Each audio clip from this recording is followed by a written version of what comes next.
Now, say my name.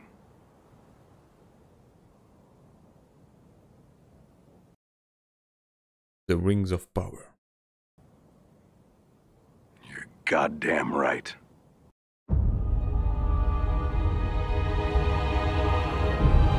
Bonjour à tous.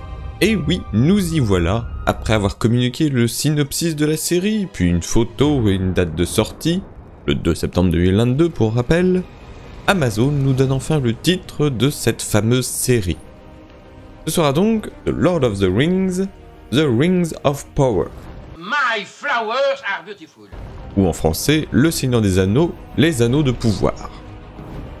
Alors déjà, oui, il y a 2 fois le mot anneau, et tous les profs de français feraient la gueule en voyant cette répétition, mais bon, pensez au titre du premier tome du Seigneur des Anneaux, il y avait également 2 fois le mot anneau.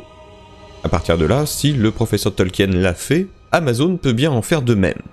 Après tout, c'est logique, j'ai toujours pensé qu'il fallait obligatoirement le mot anneau dans le titre. J'aurais par contre aimé que le titre existe par lui-même, comme finalement le Hobbit ou le Silmarillion pour ne citer que. Or, ça ne semble pas être le cas, ou en tout cas ce n'est pas très clair.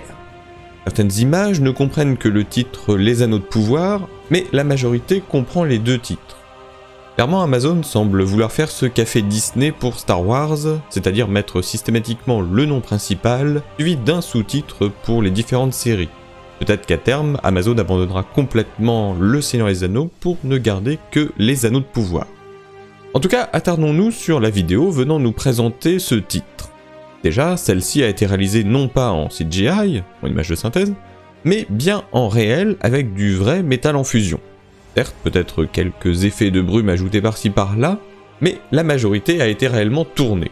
Probablement encore une preuve qu'Amazon est parti sur plus de décors en dur et de prothèses pour la série.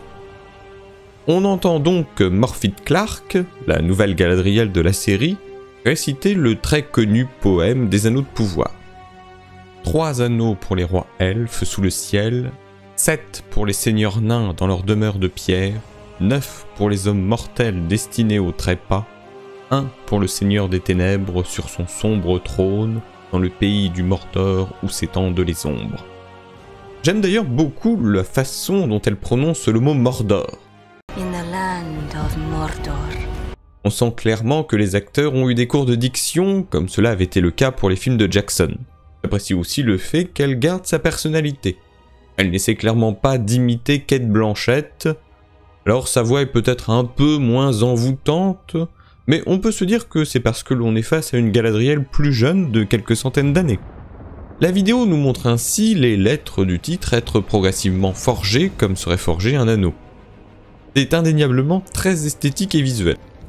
En ce qui concerne la signification, je ne vais pas tenter de faire des arrêts sur image à chaque seconde, cela n'aurait pas un grand intérêt, puisque quand bien même on pourrait faire de nombreux parallèles, notamment en ce qui concerne le métal en fusion ou encore la vague d'eau, que dis-je, le tsunami venant noyer le métal, tout ceci ne représente finalement que les étapes réelles d'une telle création. Après, il ne faut pas se mentir, l'eau n'est clairement pas du tout anodine et le timing avec les paroles du poème non plus. Ceux connaissant un peu l'histoire comprendront aisément pourquoi et y ont sûrement eux aussi pensé. C'est en tout cas très intelligent de faire un clin d'œil comme ça à ceux connaissant la trame de cette époque. Concernant la musique, on ne sait pas pour l'instant si c'est une fraction de ce qui sera créé pour la série ou si c'est tout bêtement une musique faite pour les seuls besoins de cette vidéo. Mais en tout cas, ce que l'on sait, et qui a été confirmé par Amazon Prime, c'est que oui, c'est bel et bien Howard Shore, le compositeur des 6 films de Peter Jackson, qui s'est chargé de cette musique et qui se charge de la musique de la série. Des informations couraient déjà à ce sujet, mais là c'est enfin officiel. L'homme qui nous a fait vibrer avec de fantastiques musiques il y a 20 ans est bel et bien de retour. Les 2 showrunners de la série, J.D. Payne et Patrick McKay, en ont profité pour parler du titre, déclarant que c'est un titre qui, nous pensons, pourrait être sur la tranche d'un livre à côté des autres classiques de J.R.R. Tolkien. Les Anneaux de Pouvoir rassemblent toutes les histoires majeures du second âge de la Terre du Milieu.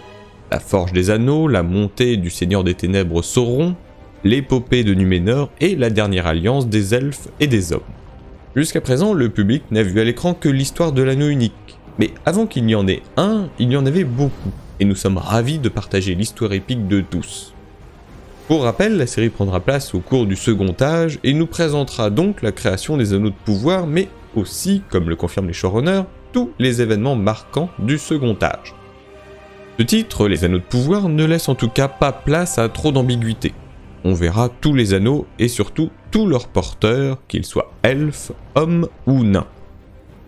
C'est un très bon titre, simple et efficace, avec d'ailleurs une toute nouvelle police de caractère qui n'est pas sans rappeler celle du Hobbit et du Seigneur des Anneaux, mais qui donne un vent de fraîcheur et permet de se démarquer des films. En tout cas, il n'y a pas à dire, Amazon communique peu, mais communique très efficacement et en y mettant les moyens. Si jamais vous souhaitez plus d'informations, mais qui elles ne sont pas confirmées, je vous invite à regarder les différentes vidéos point rumeur, avec quelques risques de spoil. En tout cas, merci à vous, et à la prochaine.